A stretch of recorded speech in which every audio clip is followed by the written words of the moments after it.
Assalamualaikum. My name is Sabah. I am a physics teacher. Today I will discuss you the chapter of 10th class. Topic simple harmonic motion. Define simple harmonic motion. Simple harmonic motion क्या है हम लोगों के पास, जिसमें हमारे पास net force always directly proportional to the displacement from the mean position. ये क्या हमारे पास mean position है और ये क्या हमारे पास एक्सट्रीम लिमिट। इसके दरमियान जो डिस्टेंस है वो क्या है, फोर्स हमारे पास डायरेक्टली प्रोपोर्शनल होगी डिस्टेंस के, लेकिन क्या इसकी direction is always toward mean position.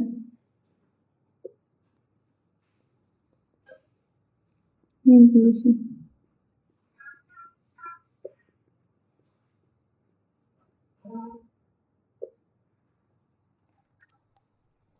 Simple harmonic motion की हम लोगों ने 3 एग्जांपल इस चैप्टर में स्टडी करनी है। फर्स्ट क्या है हमारे पास, motion of the mass attach to the spring. Second क्या है हमारे पास, ball and bowl system. Third क्या हमारे पास, सिंपल पेंडुलम। फर्स्ट को हम लोगों ने स्टडी कर लिया, अब हमारे पास second, ball and bowl system.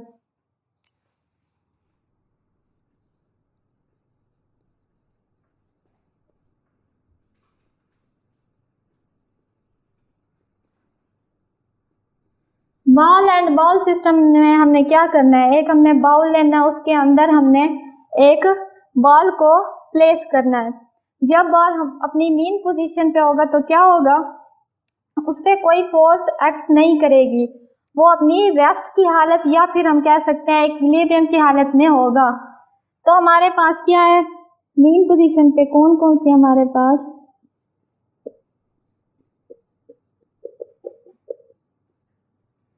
Mean position है हमारे पास O। अब इस पे हम देख रहे हैं क्या हमारे पास वेट क्या है, डाउनवर्ड एक्ट कर रहा है, और इसकी नॉर्मल जो फोर्स है वो क्या है, अपवर्ड एक्ट कर रही है। जब दोनों ही फोर्सेस एक दूसरे के इक्वल हो जाएंगी तो हम कहेंगे कि ये बॉल क्या हमारे पास रेस्ट की हालत में। तो क्या है, एक फोर्स है हमारे पास वेट की जो कि डाउनवर्ड एक्ट कर रही है, डाउनवर्ड। सेकंड क्या है हम लोगों के पास, नॉर्मल है, नॉर्मल फोर्स, वो कहाँ पे एक्ट कर रही है, अपवर्ड एक्ट कर रही है। अब ये फोर्स है किसकी, बॉल की है या किसकी है, ये फोर्स है हमारे पास सरफेस किसकी, बाउल की सरफेस की। नॉर्मल फोर्स अपवर्ड किसकी हमारे पास, सरफेस ऑफ बाउल की।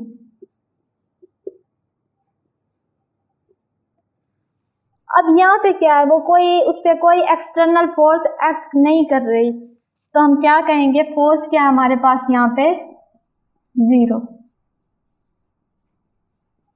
लेकिन जब हम इस बॉल को डिस्प्लेस करवाएंगे पोजीशन O से लेकर हम A पे जाके छोड़ देंगे तो क्या होगा, एट पोजीशन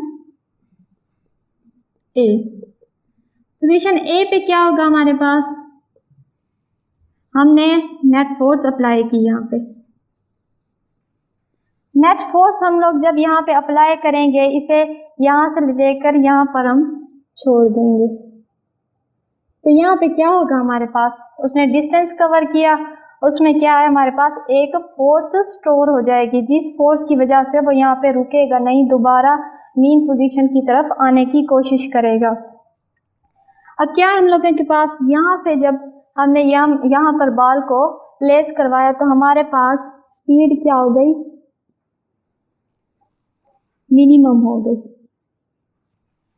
और हमारे पास यहाँ पे एक्सेलरेशन क्या हो जाएगा, एक्सेलरेशन हमारे पास मैक्सिमम हो जाएगा।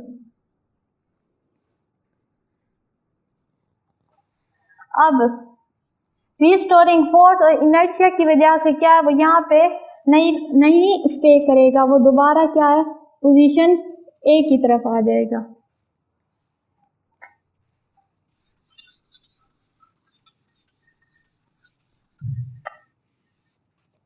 अब आ जाते हैं हम पोजीशन A पे। जब वो आएगा यहाँ पे भी वो इनर्शिया की वजह से स्टे नहीं करेगा, वो दोबारा किसकी तरफ मूव करेगा, पोजीशन B की तरफ। बी भी हमारे पास क्या है, एक एक्सट्रीम पॉइंट है। और हमने देखा एक्सट्रीम पॉइंट पे क्या थी हमारे पास, स्पीड हमारे पास मिनिमम थी, मिनिमम स्पीड थी, और हमारे पास मैक्स एक्सेलरेशन क्या था, हमारे पास मैक्सिमम था। हमने सिंपल हार्मोनिक मोशन में देखा था कि एक्सेलरेशन किसके है, डिस्टेंस के डायरेक्टली प्रोपोर्शनल तो था, लेकिन क्या था इसमें, इनकी डायरेक्शन क्या थी, अपोजिट थी। अब हमारे पास उसने डिस्टेंस तो इस तरफ कवर किया, लेकिन एक्सेलरेशन की क्या डायरेक्शन होगी, इस तरफ होगी। तो हमारे पास एक्सेलरेशन मैक्सिमम कब होता है, एट पोजीशन बी।